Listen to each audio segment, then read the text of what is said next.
Eh, Hoy es día, ¿qué día es ahora? 7 de julio. Hoy es 7 de julio. Estamos en el Comité Municipal de el Movimiento Regeneración Nacional. ¿Cuál es tu nombre? Soy licenciado Verónica Peña Cortés. ¿Tienes algún... bueno, tengo aquí un escrito que tú nos hiciste favor de redactar. Un escrito donde platicas de tu experiencia en el PREP. Fuiste empleada, eres empleada del Instituto Federal Electoral. Estamos aquí en Gómez Palacio, Durango. Frente de estas oficinas está el Instituto Federal Electoral, el Distrito 2.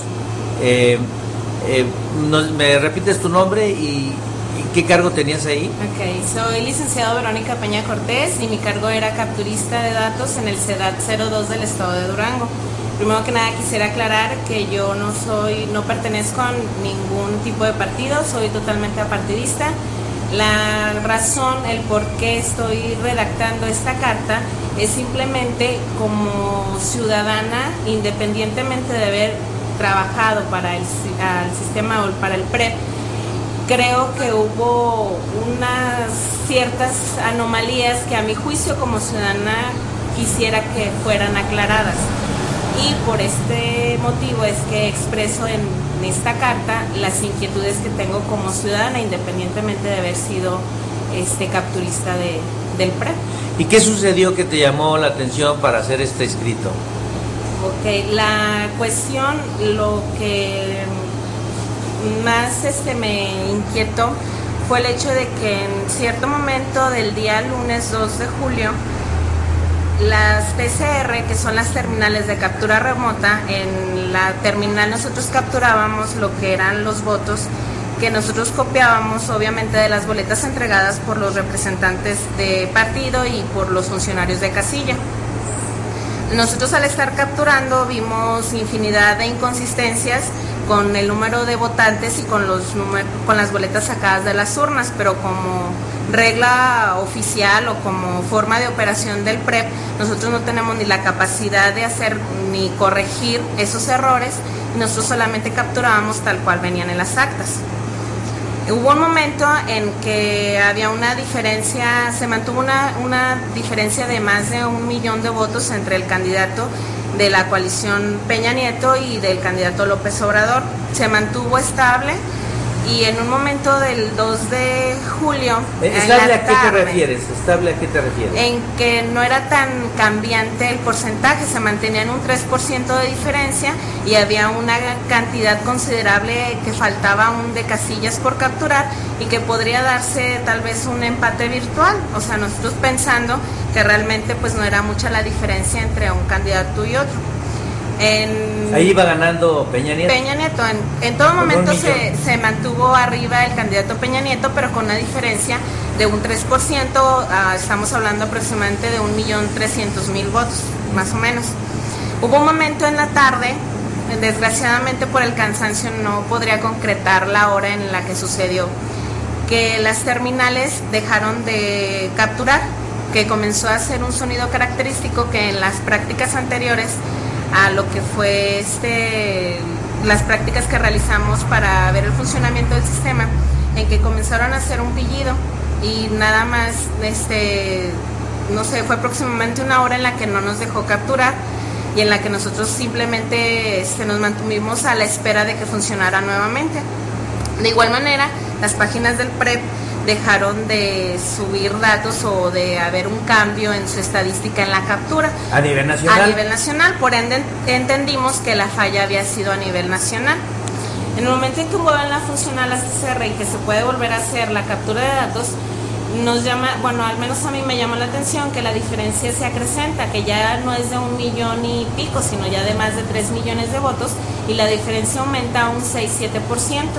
Y la cantidad de casillas que faltaban por capturar pues disminuía la capacidad o la oportunidad para que el candidato de López Obrador pudiera alcanzar nuevamente al candidato Peña Nieto. ¿Y a ti qué te llama? ¿Qué observación haces respecto a esta situación? Pues que si en ese momento hubo una detención del sistema y que no se podía hacer la captura ya de votos, porque se acumularon más de 2 millones de votos en un lapso en el que se supone que las terminales dejaron de capturar, o al menos fue lo que nosotros consideramos que pasó a nivel nacional, porque la página dejó de tener movilidad numérica. ¿Esto no recuerdas aproximadamente a qué horas? La verdad no podía precisar la hora, pero... 1, 2, 3 de la mañana, 4, 5... No, fue el lunes en la tarde como... lunes en la tarde. Es que no quisiera dar una hora exacta, no, porque pero el cansancio, no sé, como entre las 4 de la tarde aproximadamente, fue que sucedió esa anomalía. ¿¿Por qué estaban ustedes tan atentos a esto? Como cualquier ciudadano, estaban atentos al movimiento de la captura de datos. Bueno, principalmente porque la mayoría de los que trabajamos dentro del PREP éramos jóvenes, y aparte muchos era la primera vez que trabajaban dentro de este programa, y pues obviamente incluirte aparte del trabajo en las decisiones del país en que estás presente ahí, tener la oportunidad de estar presente a tener la información al momento, pues era lo que a nosotros nos llamaba la atención, el estar vigilando que las elecciones se dieran en total transparencia, como presumiblemente se tendrían que haber dado por parte de uno de los principios rectores del IFE, que es la transparencia. Y bueno, eso a ti te llamó la atención y te causó suspicacia porque se paró el sistema y después aumentó inesperadamente los votos. ¿Qué otro tipo de observaciones pudiste encontrar o hacer en tu estancia como capturista de datos? Bueno, principalmente la incongruencia en el llenado de las boletas. Creo que la capacitación dejó mucho que desear por parte del instituto. No sé si la capacitación que antes se les dio a quienes iban a capacitar a los funcionarios de casilla también no sea la adecuada, puesto que el llenado de las boletas no es algo muy difícil de hacer. Sin embargo, se presentaron muchísimos errores en el momento del llenado de estas boletas, repitiendo la cantidad de votos para un partido de forma individual y aparte como coalición, que obviamente era como contar 3 veces el voto para el mismo candidato. Y en cuanto a la cuestión de la ilegibilidad y ausencia de datos, ¿cómo es que pudieron reportar tan pronto la información si había una gran cantidad de observaciones, de inconsistencias, ¿no? Bueno, lo que pasa es que precisamente volvemos a lo que es la capacitación. La primer copia tiene que ser entregada para el PREP, que tiene que ser la más legible. Desgraciadamente nos entregaban copias que pertenecían para los representantes de partido, que son de las últimas copias del paquete, y por ende la legibilidad ya era muy escasa.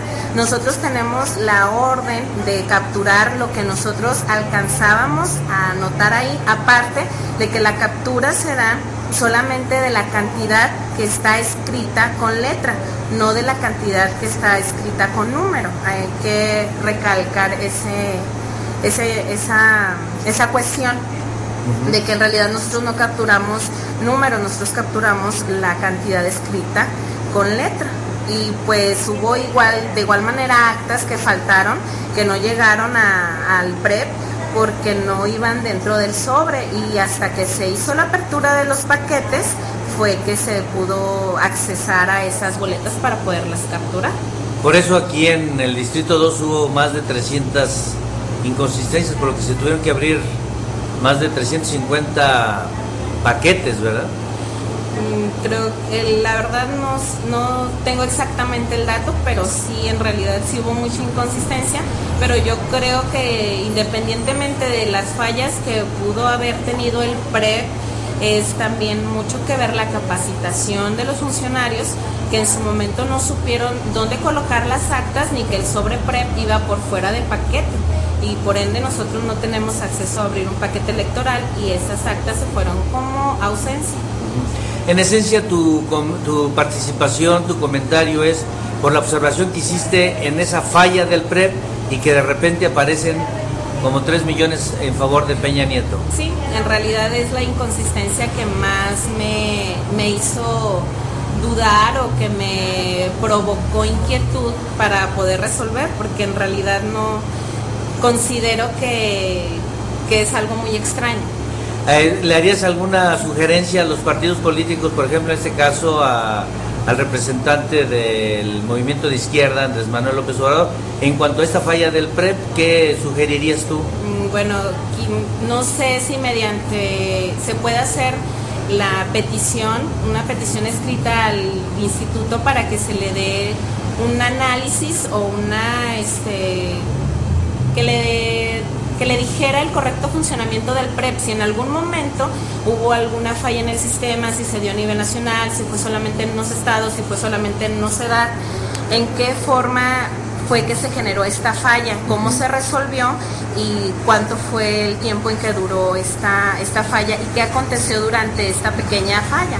O sea, si en realidad repercutió en lo que fue la contabilidad de los votos a nivel nacional. ¿Cómo es la captura platícanos, cómo es la captura de los datos? ¿Por qué te llamó tanto la atención esta situación? La captura de los datos se da de una forma doble.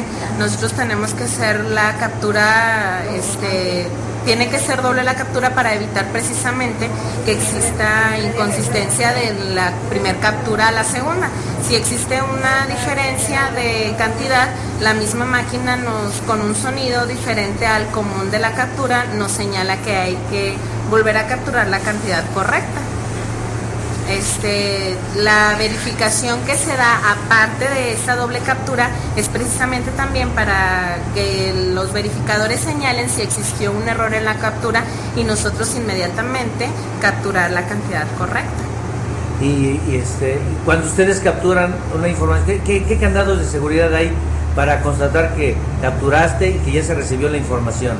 En el momento en que nosotros capturábamos y recibíamos el ticket, era señal de que la captura se había quedado registrada y que la información ya había sido registrada en el CEDAT del Distrito Federal, o sea que es la matriz de los CEDAT.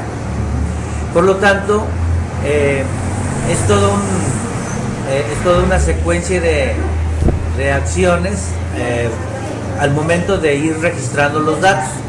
Por eso ¿qué pasó al momento que registraste algún sonido? ¿Se paró la captura? ¿Qué fue lo que sucedió cuando pasó ese detalle? Cuando se detuvo la captura comienzan a sonar las TCRs con un pitido, o sea, empieza a hacer un sonido que en las pruebas anteriores nos daba la señal de que el sistema se detenía o que ya no podíamos hacer nosotros ninguna captura porque podrían estarse haciendo actualizaciones y el sistema se cerraba para la captura de los datos. Eso en las pruebas.